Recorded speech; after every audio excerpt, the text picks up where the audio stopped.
La procura di Agrigento aziona il freno. Il duplice delitto di Calogero Condello e di Vincenzo Priolo, massacrati ieri pomeriggio a Palma di Montechiaro a colpi di pistola, potrebbe non essere catalogato tra quelli di mafia. E il procuratore capo Renato Di Natale, uno che di mafia se ne intende, a sottolineare in una nota di poche righe come al momento non ci siano elementi per dire con certezza che si sia trattato di un omicidio di mafia, e aggiunge: le modalità e il soggetto non sono sufficienti per dire che si è trattato di un evento delittuoso per agevolare l'associazione mafiosa. Insomma, al momento le indagini sul duplice delitto di ieri resta in capo alla Procura di Agrigento e nello specifico al PM Luca Sciarretta. Nessun trasferimento del fascicolo ai magistrati antimafia della DDA di Palermo. E Di Natale frena anche sull'ipotesi che a Palma di Montechiaro si sia alla vigilia di una guerra di mafia, alla luce anche del delitto avvenuto lo scorso 28 novembre, quando a colpi di Kalashnikov sicari hanno ucciso Calogero Burgio. Intanto, da una prima ispezione sui cadaveri di Condello, 41 anni, esponenti della Stigia di Palma di Montechiaro, e Priolo, 27, suo autista, emerge che 2 sono stati uccisi con 7 colpi di pistola a calibro 9. I 2, sospettano gli inquirenti, probabilmente avevano un appuntamento con i loro sicari, una missione di morte andata in porto. I 2 sarebbero stati uccisi all'interno della loro auto, una grande punto, nei pressi di un cavalcavia di contrada a Ciccobriglio, lungo la vecchia strada per Campobello di Licata, in territorio di Palma di Montechiaro. I killer poi hanno finito il lavoro gettando nel burrone 2 corpi e incendiando l'auto ad alcuni chilometri di distanza. Gli investigatori puntano i riflettori sulla figura di Giuseppe Condello con un pedigree criminale di tutto rispetto. Il padre, Ignazio, è stato ucciso nel gennaio dell'85. Nel 92 venne coinvolto nell'operazione Gattopardo sulla strage di San Silvestro, avvenuta nel 91 all'interno del Val 2000 di Palma di Montechiaro. 3 morti e 7 feriti. Condello fu accusato di aver dato supporto al gruppo di fuoco, ma venne arrestato un anno dopo, nel 93, in Germania, e nel 94 un altro ordine di custodia cautelare lo raggiunse con altre 56 persone per un'operazione contro la mafia e la Stigia Agrigentina. Condannato a 10 anni, li ha scontati tutti. Dal 2008 ad oggi è stato più volte arrestato per inosservanza all'obbligo dei domiciliari. Siamo in collegamento telefonico con Franco Castaldo, direttore di Grandangolo, giornalista che ovviamente conosce bene i fatti di mafia. Si è tornato a sparare in provincia di Agrigento, si è tornato a sparare a Palma di Montechiaro. Qual è la sua chiave di lettura?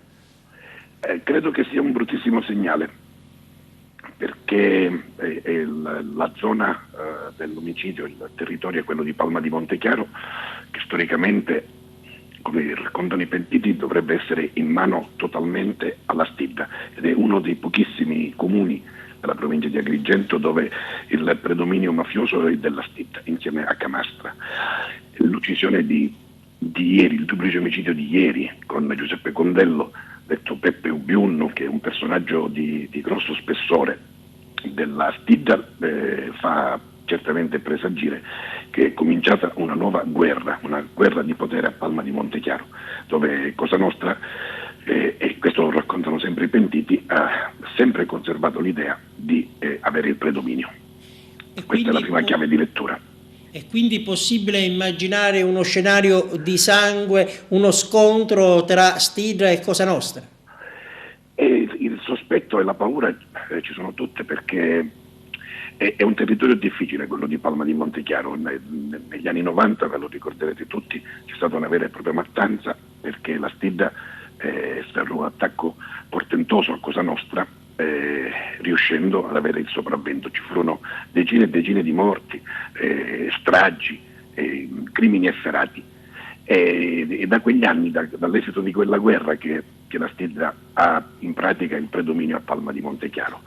Sia Maurizio Bigatti sia Luigi Potrone ci raccontano che negli anni Cosa Nostra ha sempre tentato di ricostruire la famiglia mafiosa, che un tempo era guidata dai famosi fratelli Ribisi, i 5 fratelli terribili, molti uccisi dalla Stigia. E quindi non è difficile pensare ad una guerra di mafia se non si arriva ad accordi fatti dalla mediazione.